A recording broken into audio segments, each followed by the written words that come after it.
when I got asked to actually kind of give our presentation on what we do for educational burning for the public, I was actually really pleased. This is something that we've been doing since 2006. And it is literally, we bring in the public to a prescribed burn to explain why we're doing these things. It started, like I said, in 2006 with Chris Wilcox. He was the FMO there at the time with New Mexico Fire District. And he brought me over in 2007. And right when I got there, we were going to do the event Festival of the Cranes for the Fish and Wildlife Service.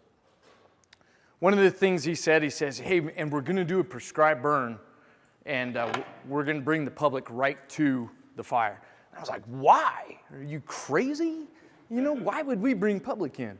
Well, the vision there is amazing.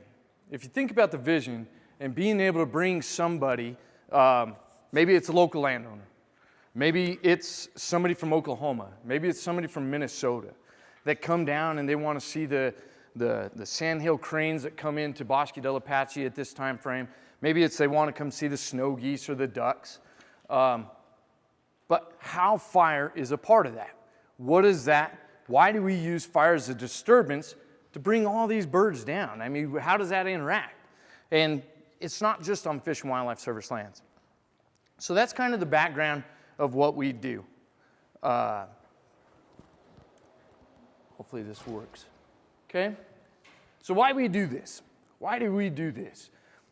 One thing is that we are very good at giving training to our firefighters, our up-and-coming firefighters, public information officers, prescribed fire specialists. We're very good at the education part of that, right? We bring them into these classrooms and we give them all the information to be able to be good leaders and move forward. I continue to do that. I actually just got back from L580 at Gettysburg, and it's amazing the people that I listen to and the mentorship that I get to be able to move my career forward and be able to move the careers of the folks that are with me, how to move that forward. But the one thing that's missing, there's never any public involved into these trainings, right? So how do we go about getting this done? Why do we do this? This was a burn that we did in 2007. You can see up on the top left picture, Chris Wilcox is actually giving a safety briefing to the public at Bosque Del Apache. Within this briefing, we go over what we do as a fire organization, right? We go through the risk management processes, we go through the planning, we go what led up to being part of this burn. In that top picture, you'll see a little tiny girl up on the left. Some of the most brilliant questions come from a 4-year-old. That's my daughter. And she asked me one day, she was like, Dad, what do you do? That's a heavy question. That's a heavy question. You've got people, you've got public, you've got landowners that continually ask that same question that a 4-year-old asks. This is our opportunity. This is our opportunity to start answering those questions. This is where it kind of started deriving from. So in the middle picture, you'll see that this is our prescribed burn. It's 40 acres. It's a low-risk burn. We've got disc lines all the way around it. We've also disked out an area to where we can put the public. It's our safety zone, right? We talk about that all the time. So we've got that. In the bottom picture, we've got the burn that it's just ending, okay?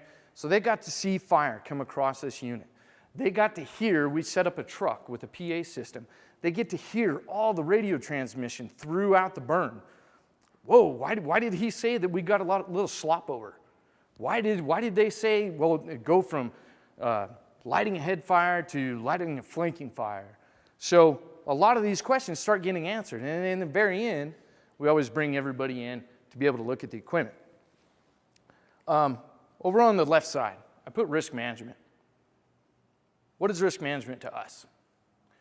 Risk management is to mitigate all the issues to be able to go forward with a project, knowing that, just like Roy said, will you ever get to zero on risk management?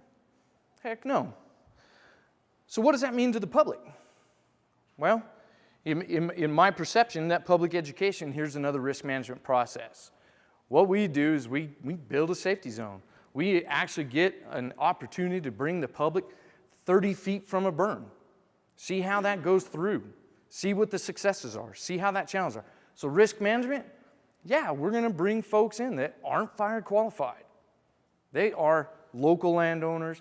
They are media. They are anybody that wants to come.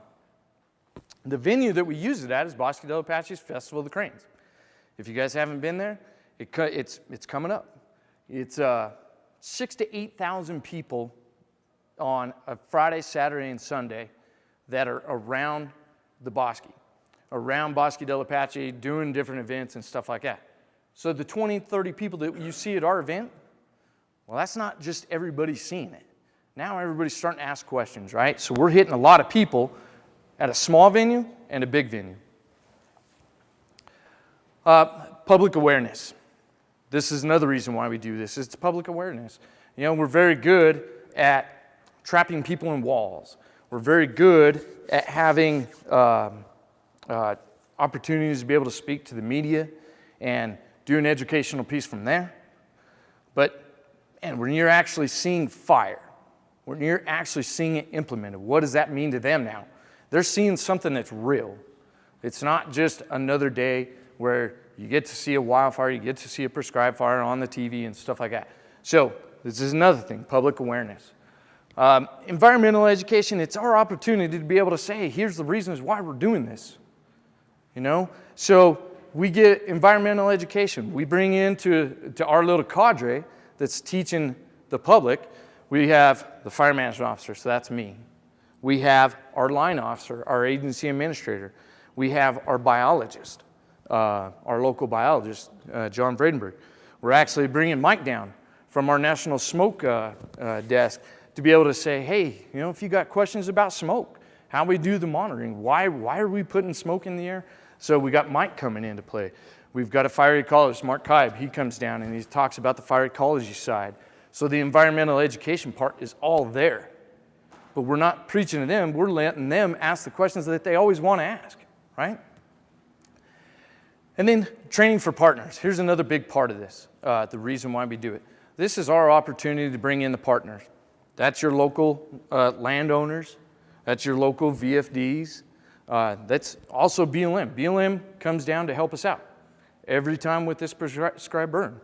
Fire departments are welcome. We invite everybody because there's nothing that is more stronger. There's nothing stronger than the perception of, hey, we're on Fish and Wildlife Service land, but there's a BLM engine. There's a state engine. What are they doing? They're all together, right? So we want to make sure that we're getting that training for partners too. Oh, look at that. God, ingenious. I'm terrible at making PowerPoints. Can you read it? I can't. So what do? Like I said, we go over the planning phase. So what is the planning phase? The planning phase first starts with your line officer and your biologist. I don't need to teach you guys this. You guys already know this. I wish there was more public folks here. But we start talking about, all right, what do you want to do? You know, we get our biologists, and of course our biologist, we have a very active biologist on Bosque Del Apache. He just wants to burn everything because it's one of our natural disturbances, right? So we set up our objectives and we go through that planning process. We go through NEPA. We go through all this stuff. And then we're telling the public about this stuff. So it's really brief. So that first picture you saw with Chris Wilcox, educating those folks that are coming for this event, this is the steps we go through. Plan. And then how much preparation that takes. The preparation, which includes notifications, which includes all the smoke monitoring, which includes all the going out to our public landowner that's adjacent and saying, hey, we're going to put some fire on the ground, which creates smoke. So if you got any problems with that, we're going to do it this day. We talked about that a little bit about that during Roy's talk. And that goes through that notification process. And then the implementation. This is where they get to come out. They get to see our burn.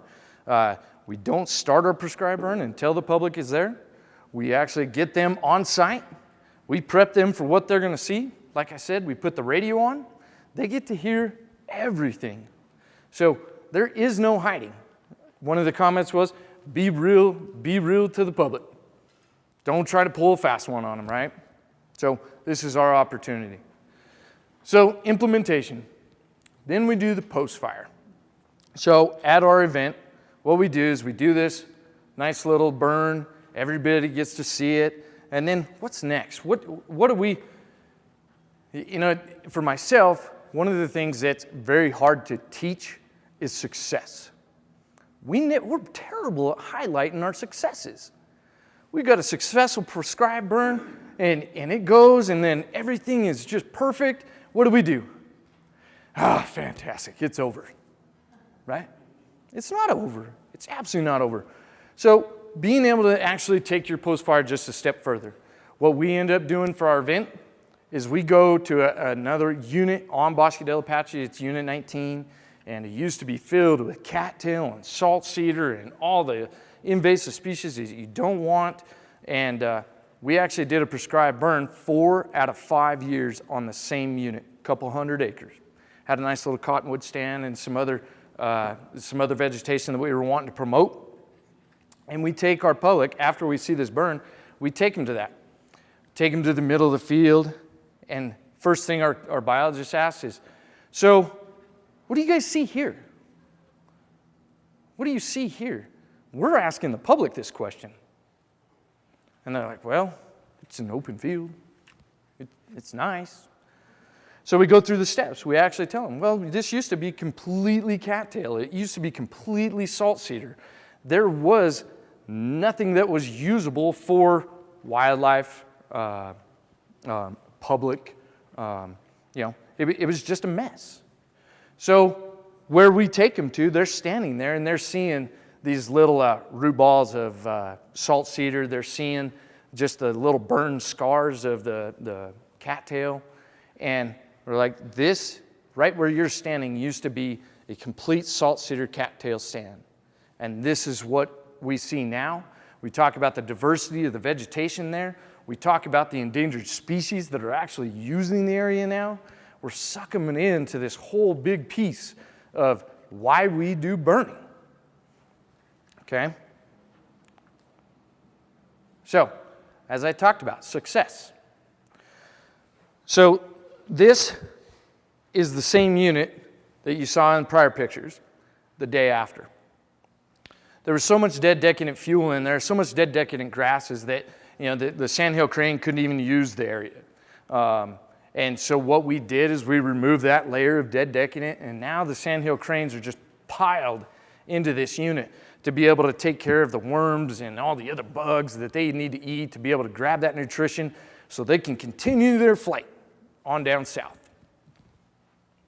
Is that big? That's huge in my mind.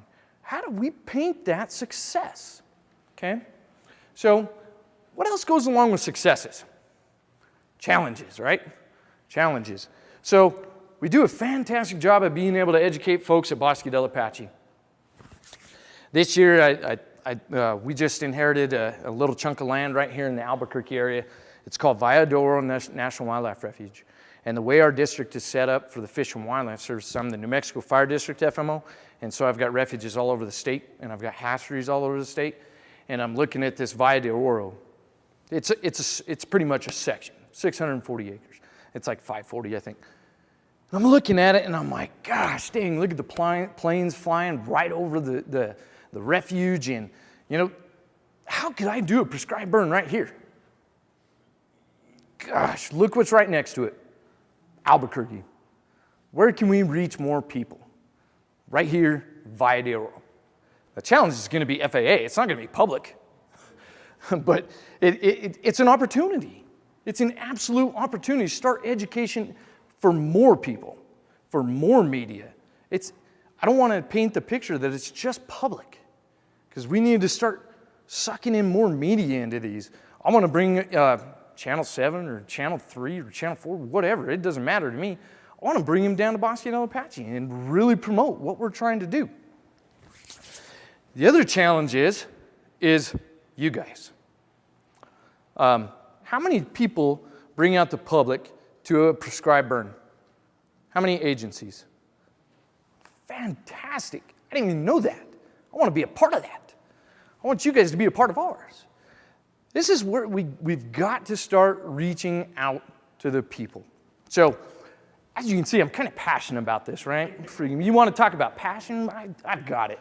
So, there's a heck of a lot of challenges when it starts coming to the fact that, how we get this out there, which includes smoke, one of the big things we want to talk about, right? So, all those little prescribed burns and everything that we do on Bosque Del Apache, and all the successes that we have, and all this education that we get out to everybody, which approximately is about 200 to 250 people what we hit so far. Those folks include local landowners. I mentioned Oklahoma and Minnesota. Those folks have been there. One of the huge successful years is when Rita Bates and Claudia Standish, and I believe Pam Boswick was there, and the whole air quality branch, a lot of those folks came down. They're not public, but they're coming down to see what we're doing. Man, that's like a little pat on the back, right? They're coming to see what we're doing and actually kind of promote that stuff. So what are we doing on the opposite end? What are we preventing? 2006, San Marcial fire, south end of Bosque Del Apache. This is one of our salt cedar stands that started a wildfire and came onto the refuge, and it burned a lot of armadillos, a lot of private land and stuff like that. So in the end, when we do this educational process, we say, look, here's some of the things that we're trying to mitigate. Here's the issue of what we're trying to reduce, right? So again, it's that whole public interaction. It's how prescribed fire and wildfire and everybody's interaction works together. They're not separate. They're the same. What are we trying to do? We're trying to reduce fuel hazards and stuff like that. So kind of a powerful picture, especially when our public sees it. It's like, you just saw a prescribed fire come across the unit that was relatively moderate in fire behavior. It's because we were able to set it, we were able to do the risk management process and mitigate some of those issues, whether it's weather, RHs, whether it's whatever. We're setting it on our time frame. Is there challenges along with that? Absolutely. Roy Hall talked about the whole prescribed fire, and 1 in 5 get lost. Those bonus acres is what I like to call them. Are those bonus acres a bad thing? Not necessarily. So, that's one of the things, is how that works together, how they correlate together. So here's the last thing I got. For you guys, absolutely questions here in just a second. But Festival of the Cranes, you want to see how we operate? It's coming up. It's coming up on the 21st, which is that Friday. We're actually going to be doing a prescribed burn. It's 40 acres. We've already got the lines in place and everything. We already did a burn a week ago that we're going to actually be able to show them. Here's what we just did. Now we're going to take you to a burn, and then here's what it looks like afterwards, right? So getting that full circle of what it's going to look like. So Festival of Cranes, it comes up. This is a little write-up that's in the Festival of Cranes brochure.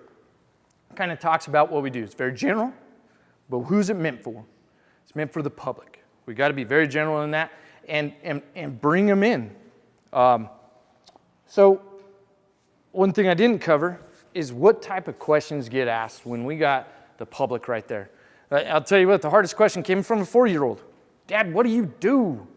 How do you even answer that?